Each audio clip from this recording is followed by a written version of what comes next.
নমস্কার বন্ধুরা, রূপালিস বিউটিফুল গার্ডেনের নতুন একটা ভিডিওতে। আর আজকের ভিডিওতে আমার নাইট কুইন গাছের আপডেট শেয়ার করছি।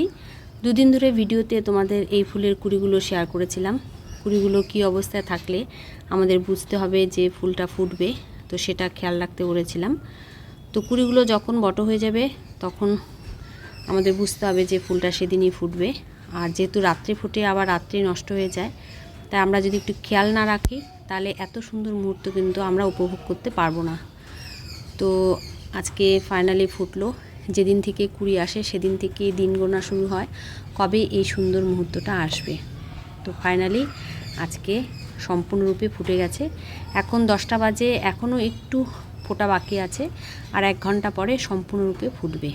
তো 1 ঘন্টা পরে অবশ্যই তোমাদের কাছে আপডেট শেয়ার করব। আর সুন্দর পাতা থেকে যেহেতু ফুলগুলো মানে কুড়িগুলো বের হয়, পাতার মধ্যে ঝুলে থাকে, দেখতে আরও বেশি ভালো লাগে। তো এখন একটু পরে আবার তোমাদের কাছে দেখাচ্ছি। তো ফাইনালি দেখো, এখন 11:30 বাজে, সম্পূর্ণরূপে কিন্তু ফুলটা ফুটে গেছে। তো যতটুকু বোঝা অবস্থায় ছিল সেই পাপড়িগুলোও কিন্তু মিলে গেছে। এখন সম্পূর্ণরূপে ফুলটা ফোটা হয়ে গেছে। তো দেখতে অসাধারণ লাগছে। একসাথে 6টা এবার ফুটেছে। এর আগে একটা ফুটেছিল। সাধারণত এই গাছের কুড়িগুলো যখন আসে একবারেই আসে আর একবারেই এভাবে ফোটে। তো এর আগের বার একটা কুড়ি হয়েছিল, একটাই ফুটেছিল।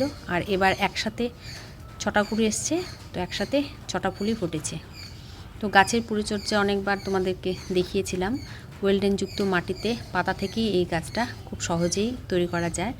আমি পাতা থেকেই এই গাছটা তৈরি করেছি।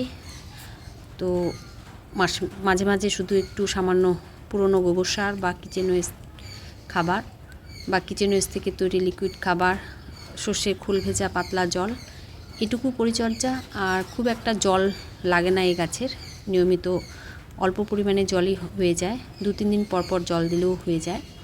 আর বেশি রোদও গাছটা রাখতে হয় না। বেশি রোদে রাখলে দেখেছি আমি পাতাগুলো পুড়ে যায়। তাই একটু ছায়াযুক্ত জায়গায় গাছটা পছন্দ করে। তো এইভাবে পরিচর্যা করেই কিন্তু এই নাইট কুইন গাছটা আমার বেশ কয়েক বছরের পুরনো। প্রত্যেক বছর প্রচুর ফুল পাই।